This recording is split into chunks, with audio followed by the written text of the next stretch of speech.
Hey, it's Maria, and welcome to the Maria Liberati Show, your weekly escape into the flavors, stories, and simple joys of the Italian lifestyle. This is where we slow down, gather around the table, and remember what really matters. So, wherever you are, in the kitchen, on a walk, or easing into your day, I'm grateful you're here. Let's begin. And my special guest today is Michelle Danner, who is, well, she's got a long line of credits, but she is, most importantly, I think, a filmmaker and an acting coach. And Michelle, I know you have some interesting films that have been released recently, and you have a project you're working on also. But the one I was really interested in maybe talking about first is the Italians. But anyway, let me first welcome you here. Welcome. Thank you very much. Thank you so much, Maria, for having me. It's a pleasure. Yes. So tell us about the project, the film that you did called The Italians. I did a movie which was inspired by growing up in an Italian family. Uh-huh. Although the movie, The Italians, is about an Italian American family that Okay. is very traditional and is Uh-huh. about to meet their their only son, I should say, Uh-huh. girlfriend that he's been dating for Uh-huh. 9 months for the first time. Uh-huh. And the mother finds out all kinds of things about this young lady. Abigail Uh-huh. Breslin plays the girlfriend. Matthew Daddario plays the son. Uh-huh. We also have David DeLuise is in it, Uh-huh. and Perry Reeves is in it, and Olivia Uh-huh. Lucardi, and the incomparable Leni Kazan is in it, Oh, who plays the yes. grandma. So this is inspired by the fact that, I grew up with an Italian mother, although this is Yes. about an Italian American family. Uh-huh. And the matriarch, the mother, Uh-huh. gets to meet her only son's girlfriend for the very first time. Uh-huh. And it goes very quickly from being a comedy to a horror show because Oh. she finds out that this girlfriend is not Italian. Uh-huh. Um, she's been divorced. She doesn't want Uh-huh. children. Uh-huh. She doesn't eat her food. She never goes to church. So, Uh-huh. and everything unravels from there. Uh-huh. So it's a fun family movie. You can watch it with your family, Yes. and it's got a great message in it as well. So, and I'm assuming then you got the idea from your growing up in an Italian family. Is that where you got Yes, the idea, the inspiration for this film? absolutely. As a matter of fact, at the end of the movie, spoiler alert, I say for my mother in Loredana, Uh-huh. in memory of my mother. It's for my mother Loredana, Uh-huh. um, who was a very fiery Italian woman. And whenever we sat down at the dinner table with her, you didn't quite know exactly when the spaghetti was going to fly, but you knew that it was inevitably going to.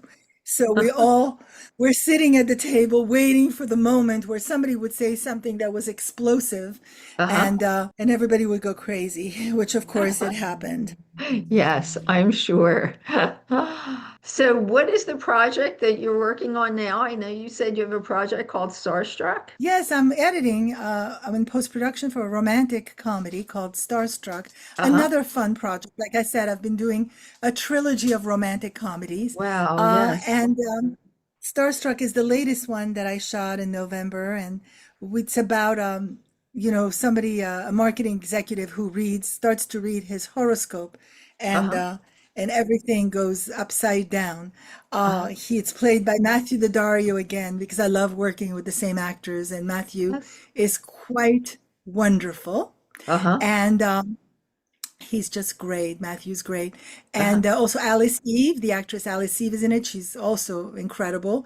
Uh-huh. We also have Billy Zane is in the movie, Oh, Lauren yes. Tom, Uh-huh. Josh Bowman, Doug Jones, Catherine Uh-huh. Bell. Uh-huh. I had a great cast, Uh-huh. and very excited to work on it. And it's so entertaining, so much fun. And there's Yeah. also a lot of actors that are playing the different astrology signs. Ah. So we're Is having that a so? Is great that time. where the title Starstruck comes from? It's a play on astrology. Exactly. That's Ah, exactly right. very interesting. So when will that film be released? It will be released, I think, Valentine's Day. That's the aim. Oh, And okay. so stay put. We're working on it, but I think we're Uh-huh. looking at a Valentine's Day release because it's Uh-huh. a romantic comedy and it's romantic and it's fun. Yes, yes.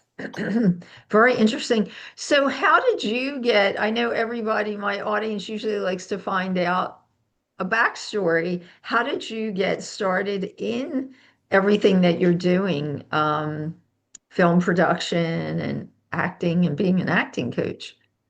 Well, my backstory is that my father was a producer, and Oh, when I was 4 years old, we moved to Paris because he became the president of the very first William Morris agency, which is now William Morris Endeavor, that was yes. opened in France Uh-huh. off the Champs-Élysées. So Uh-huh. since I was very close to my dad, I was, um, he always brought me to the office. I always played under his desk, and I was always privy to all these big stars that would come in and talk about their vision boards.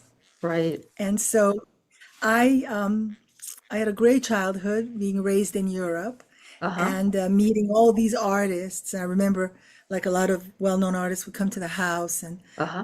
they would go into the kitchen, they would pull out everything they found, they made a big paella, they sat at the piano, they sang songs. Uh-huh. Um, I had a very rich, culturally filled childhood. And Yes. um, and then I moved back to the States where I get to study with some great iconic teachers such as Stella Adler and Uta Hagen. Uh-huh. And and then one day, I was asked to start to teach and I started to teach and coach. Uh-huh. And it became something that I was passionate about. I had Mm-hmm. studied a lot. This Mm-hmm. idea of passing it down to another generation of actors Uh-huh. felt like a good mission. And Mm-hmm. so I have been teaching acting. I have two acting schools, the Michelle Denner Acting Studio and the Los Angeles Acting Conservatory in Uh-huh. Culver City. As a matter of fact, if you drive from west to east, there's a mural artist that painted, "You can't spell art without heart," and on the other side, "You can't make art without heart." So it's very much at the core of our philosophy. We have a great community of actors, Uh-huh. and I'm very happy that I got to do this acting school, and that one of the Yes. things that I do, which I'm passionate about, is Uh-huh. to teach acting. Yes, yes. Oh, that's wonderful. And how did you get into doing film production, or it was just a natural extension of what you're doing with the actors? It was a natural extension. You said it really well. It Yes, was made. It's just, it went into it. It went from keep telling stories. I mean, at the core of everything is just a right. desire to want to tell Yes, stories. yes. I I felt that this was a good way to tell a story Uh-huh. and sign it Mm-hmm. and sign the story. So Story. So you I put your was mark on the story. Yes. exactly. Even now I'm doing a rewrite on a movie that I'm working on, Uh-huh. and you keep owning in. You have to wake, you have to breathe, and you have to say, what do I want to say in this story? What's important to me? What are Uh-huh. the themes that drive me? Uh-huh. Because it's important because that energy goes into the storytelling. Yes, yes. Really important. So I know, didn't you tell me there was a movie that was released recently also that you worked on? Was there one that was released more recently than the Italians? Yes, so there's a movie that was released a few months ago Okay. called Under the Stars. It's a movie that I got to go to Italy to shoot. Ah, Andy Garcia was in it, and Tony uh, Collette was in it, uh-huh. and Yes. some other wonderful actors, Eva Di Domenici, Alex Pettifer, who Uh-huh. plays the romantic lead, and Uh-huh. Rob Estes, who I've worked with a lot on many different movies. He was in Yes. it. Yes. Vincent Riota, Uh-huh. an actor that I've known many years. Mm-hmm. And I just had some wonderful Italian actors, and it was Jessica Saffarti was in it. She was Uh-huh. wonderful.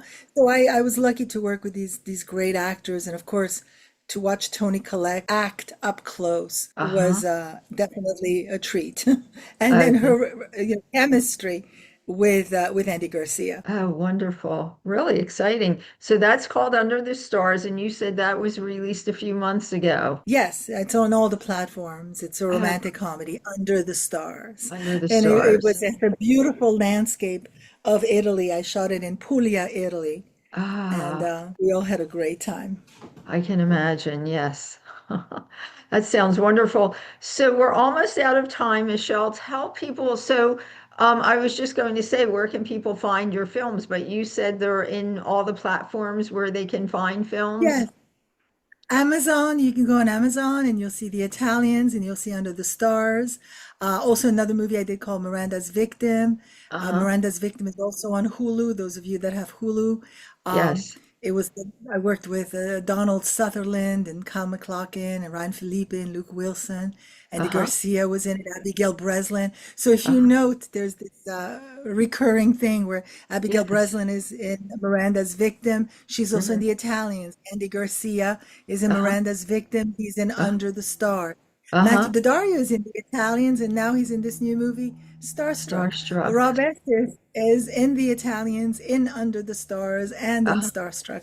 So I love working with the same actors and also working with new actors. But the Uh-huh. platforms are, Amazon and all the, YouTube and Apple TV and all of those. That's great. And is there a website or something? If somebody wants to find info on your acting schools, is there a website Uh, people can go to?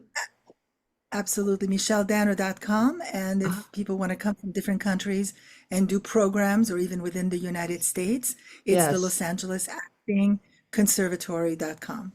Great. That's great. Michelle, thank you so much and much success with that project that you're working on and all your upcoming projects. And hopefully we'll have you back in the near future. Maybe when you release Starstruck for Valentine's Day, you can come back on and That we'll sounds like talk about that. sounds like a great plan. Thank you so much Yes. for having me. Have a Thank great you rest so of much. It wonderful was day. so interesting having you. Yes. And you have a great rest of the day too. Thank you, Michelle. Thank you. Thank you so much. Bye. Bye. And my special guest today is Demetri Pallis. He is the founder of Demetri's Bloody Mary Seasonings, and we're going to talk Bloody Mary. So if you like a Bloody Mary, stay tuned. We're going to find all about how to make a really good one and more. Demetri, thanks so much for being here. Yeah, thanks for having me. So tell me, why do you think the Bloody Mary has remained popular? How long has it been do you know like who invented it? Well, there's a bunch of different stories I'm of sure. bartenders from France, and that kind of Harry's Bar was Uh-huh. typically Right. the most popular story, Hmm. and it really started out just kind of very simple. It was just tomato juice and lemon juice, a little bit of hot sauce and salt and pepper, and Uh-huh. kind of just started kind of growing from there. And Uh-huh. it's gotten ridiculous. People adding pizza slices and turkeys and all Oh, sorts of stuff on geez. top. Oh, But wow. I think that and I kind of feel bad for the drink that it's kind of gotten, kind of taken advantage of in that way. And I Right. think that it's not really a Bloody Mary. I mean, sure, you can do that, of course, but Right. it's a really flexible drink. You mess with a Manhattan too much or a margarita too much, it's not a Uh-huh. Manhattan or a margarita anymore. It's a Right. different drink. But Right. Bloody Marys seem to be so resilient that people do them a million different ways and still call them Bloody Marys. They can have, Uh-huh. countless different ingredients and spices and seasonings and different types of tomato juice or clamato or Oh, combinations of both. Uh, right. Different types of spirits, vodka, gin, bourbon, even rum, all sorts of Hmm. akavit, uh, Uh-huh. and all those different combinations.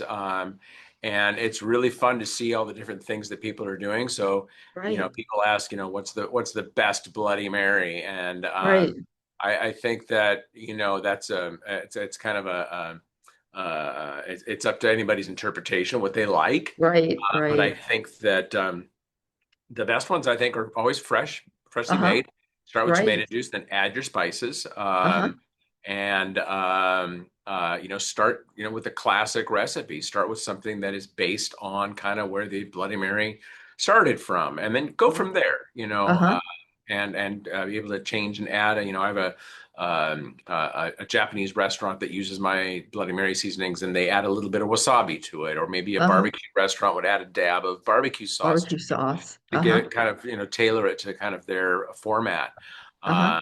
But start simple. And what's the occasion? If it's a football game, it might be a little more robust. If it's Mother's Right. Day, it might be a little more gentle with cucumber and herbs and things like that, or something Uh-huh. that's more, breakfast appropriate and doesn't come out right out of the gate with a bunch of habanero peppers and chicken wings and stuff hanging off it. But, it's really kind of tailored to whatever the person really wants. What are they doing? What Uh-huh. type of ingredients do they like? And start to just add those things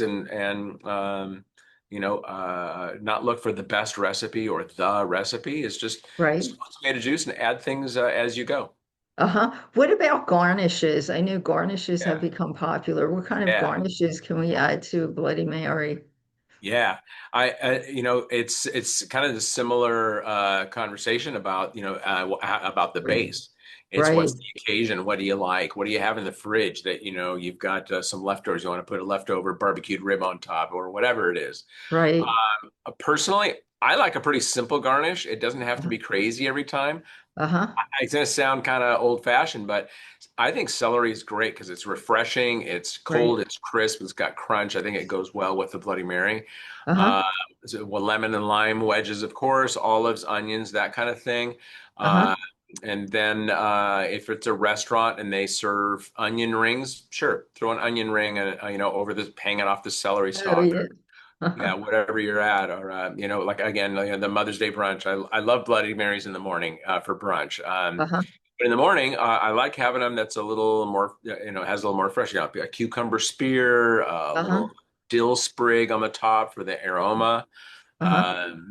That type of thing. Maybe a little drizzle of balsamic vinegar to kind of give it a little sweetness. It looks real pretty in the glass. You basically take a dry glass and you drizzle some nice balsamic inside, and then you make the Bloody Huh. Mary, pour it inside, and you've kind of got this Right. two-tone kind of look to it. Right, right. Huh. And are there like any destinations that are extremely popular for their Bloody Marys anywhere around the world? I know you mentioned Harry's Bar. I'm not even sure if that's still open. It Right. probably is, but Who maybe with the it lore might that be. goes along with it, Yes. but Yes. Bloody Mary destination spots, I think, are places that pay attention to their Bloody Marys. And a lot of spots in the Midwest. I was in Uh-huh. La Crosse, Wisconsin, Right. and areas like that, and they do kind of compete. Oh. A lot of places become known if they do it well and they pay attention. Not Uh-huh. only are they destination quality, but Uh-huh. they usually have them on the menu prominently placed because customers, I think, that drink Bloody Marys like to Right. see a place that's again paid attention to their Bloody Marys. Right. To their Is Bloody so Marys. proud of them that they're going to put it on the menu. They're far more likely to order a Bloody Mary Uh-huh. if it's on the menu.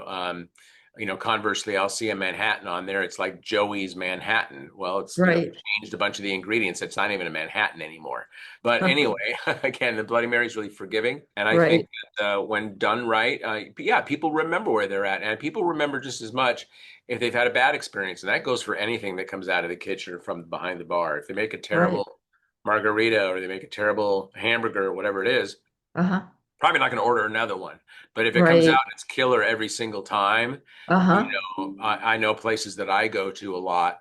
I typically order the same thing at that restaurant because it's the one thing I know that it's going to be That good. they're right, exactly. Yeah. So what makes the difference between like a restaurant quality Bloody Mary and a non-restaurant quality? Is it just the freshness and the attention to detail?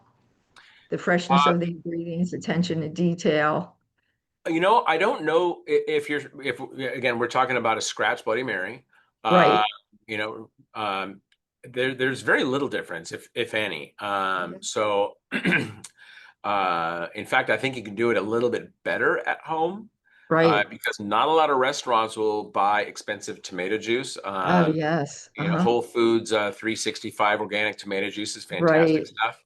Right. Sacramento, if you can find it. Denopoli is a great organic tomato juice. Right. And if you can't find that stuff, Campbell's works just fine. Most Uh-huh. restaurants use Campbell's How uh, about that? or Sacramento.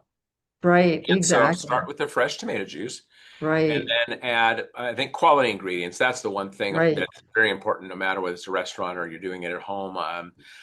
Lean parents, fresh lemon juice, get a lemon and use lemon, fresh grated Right. horseradish, and those ingredients, and go from there. And it's going to be pretty much exactly the same. I think the thing that's different a lot of times when people doing things at home are Uh-huh. that they're making mistakes Oh, yeah. that bartenders typically don't make. One Hmm. of the biggest mistakes that I've seen is everybody feels like they got to shake a Bloody Mary. Uh-huh. And I think what happens is that it really waters down the texture of the Right. drink. Uh-huh. And so I tell people to mix everything in a mixing jar first, the tomato juice, the Uh-huh. spices, even the spirits, and get Uh-huh. it to taste the way you want first without Uh-huh. ice. Uh-huh. Because if you're doing all this doctoring and measuring and stuff with ice in there, the ice is just melting. Oh, And it's just yeah. adding It's gonna water make and it water and water. water. So Uh-huh. get the Water. mix to taste the way you want it first. Uh-huh. And then grab a couple of mixing cans and ice, and then go Uh-huh. back and forth left and right to kind of chill it a little bit, but very gently Uh-huh. mixing it back and forth. Uh-huh. Uh, and then pouring that, or straining it over a glass that's got salted rim and ice already in it. And Uh-huh. that's a really nice way to do that. The other mistake, I think, is that unlike a margarita or a Manhattan, those two Mm-hmm. drinks that are coming up, Yes. a Bloody Mary is really not a place to go and start loading up the cocktail with a bunch of booze. It really Right. does change the flavor quite a bit. Oh, Vodka right. has a flavor, even though a Uh-huh. lot of people see it as a clear and flavor. It doesn't have a lot of flavor, Flavorless. but it Hmm. can for sure, especially Uh-huh. depending on the grain. And if you put too much vodka into a Bloody Mary, Uh-huh. it's really just not going to taste right. And I don't think a Bloody Right. Mary is a place that people go if they want to go party on a Friday night. They're not going to go Right. slam double Bloody Marys all night long. Exactly. I'm sure there's And people like that out there, but I'm anyway, sure, but yes. yeah. But you know what my last question is, and it kind of is related to what you just said. So, if a trend that's becoming really popular are non-alcoholic Yeah, drinks. yeah. So, can you do, or is a non-alcoholic Bloody Mary just tomato juice with a celery stick and spices? Is that basically what it is? More or less, yeah. Yes. It's basically just delicious Bloody Mary mix that you've doctored Uh, up and made it taste the way you want over right. ice. I always recommend garnishing with a lemon and or lime to get that Uh-huh. Oh, that's a fresh great idea. garnish flavor, that Uh-huh. juice in there. Uh-huh. Um, and that's another good thing about straining the mixed drink into a glass that's already ready, is that if you can put the lemon or lime into the shaker cans while you're blending them back and forth to get Right. the citrus juice well blended and incorporated into the entire drink, and then strain Uh-huh. it into the finished glass, Uh-huh. then that's a great way to go. Very And good. I'm sorry, I spaced out on the question. No, that's okay. I was asking Oh, the about the non-alc. non-alcoholic because Yeah, that's yeah, like a trend. yeah. So, I mean, it's pretty much the same what you were saying about straining it, just you're not adding alcohol. Exactly. So, Exactly. yes, Exactly. I exactly. worked at a bar where they had an actual non-alcoholic section on the menu back in, Uh-huh. oh my gosh, the late 80s, before it was even a Oh, thing. really? They Uh-huh. had a nice selection of non-alcoholic drinks on there, and Uh-huh. one of the main house favorites was our non-alcoholic Bloody Mary. It was called a Bloody Shame. And and we sold quite a few of those actually, because people don't Uh-huh. want a Coke or a Pepsi or a cup of coffee or a water. They want Right. something that's kind of more cocktaily. Yeah. So yeah, we sold a fair amount of those things, and I like to Uh-huh. think it's because I had a killer recipe. Right. Yes. And that maybe that people tried it and they came back and they'd order a second or third They want time. it. But Exactly. sure, if you got a Exactly. good item that the house makes properly and they do it well and it's easy for the Uh-huh. staff to prepare, yeah, Uh-huh. push that stuff, put it on the menu. Great. All right. Well, Yeah. Dimitri, we're just about out of time. Okay. So thank you for sharing that. And hopefully this summer people can do, amazing things with their Bloody Marys. And with all those tips, they should be able to. But yes, so Demetri Pallis from Dimitri's Bloody Mary Seasonings. Thanks so much for being here. Thank you. And they can find us at thebestbloodymary.com. And before we close out this week's episode, I just want to remind everyone that I am all throughout the summer reviewing products for my Best of Products Summer Guide for 2026. And you can find all the products I've been reviewing, the ones that I really loved, are at my blog at themarialiberatishow.com. But you can also hear the products being featured on all the episodes throughout the summer. So any of the episodes throughout the summer. And this week, I did find a few other products that I wanted to mention. And here they are. And remember, the products are sent to me by the companies for me to try and review. But the ones that I really love are the ones that I do include. So I got a chance to try Simplicity, and Simplicity brings calm to your day with beautifully balanced blends made for mindful sipping. Adagio teas offer fresh, handcrafted flavors that turn every cup into a small daily luxury. Friss, that's Friss, caffeine pouches. Friss caffeine pouches deliver clean, instant energy without the crash or the cup. Nanoleaf Smart Multicolor Ceiling Light. I have one above me now in my office. Nanoleaf Smart Multicolor Ceiling Light transforms any room with vibrant, customizable lighting moods. It's really cool. The Ring Keeper protects your jewelry with a simple, elegant design that keeps your ring safe and close, especially when you travel or are away from home and you want to keep your jewelry safe. Lumi cups, they make hydration fun, but they're cups that are reusable and they're great. They're aluminum, they are reusable, and they're great for everyday practicality. Golden Harvest Raw Honey. Golden Harvest Raw Honey brings pure natural sweetness straight from the hive to your table. So check out the MariaLiberatishow.com blog to find out more about these products, and you'll see my review on these products also. And I also want to thank this week's special guests and my producer, as always, Britton Roselle. And you can find me at marialiberati.com, on Instagram at Maria Liberati, on Twitter at Maria Liberati, or X as it's called now, and Vimeo at Maria Liberati. You can find me at Pinterest at Maria Liberati. And did I mention Facebook is Chef Maria Liberati? And also the YouTube channel for the Maria Liberati Show. On YouTube, it's the Maria Liberati Show. And you can find my Gourmand World award-winning books, The Basic Art of Italian Cooking, on Amazon and Kindle, where you can also find the audiobook versions. And you can also find the books at Barnes & Noble and marialiberati.com, and the publisher's website, artoflivingprimamedia.com, and really anywhere that books are sold. I'm Maria, and this has been your moment. And thanks for sharing it with me. Until next time, peace, love, and pasta. Thank you for spending this time with me today. I love these moments we get to share. Slowing down, savoring a story, and finding beauty in the simple things that make life feel full. If today's conversation inspired you, comforted you, or gave you something to think about, pass it along to someone who might need that same feeling. And until next time, keep savoring the small moments, keep nourishing your life with good food and good stories, and keep embracing the art of living well. And please subscribe. I'll see you soon.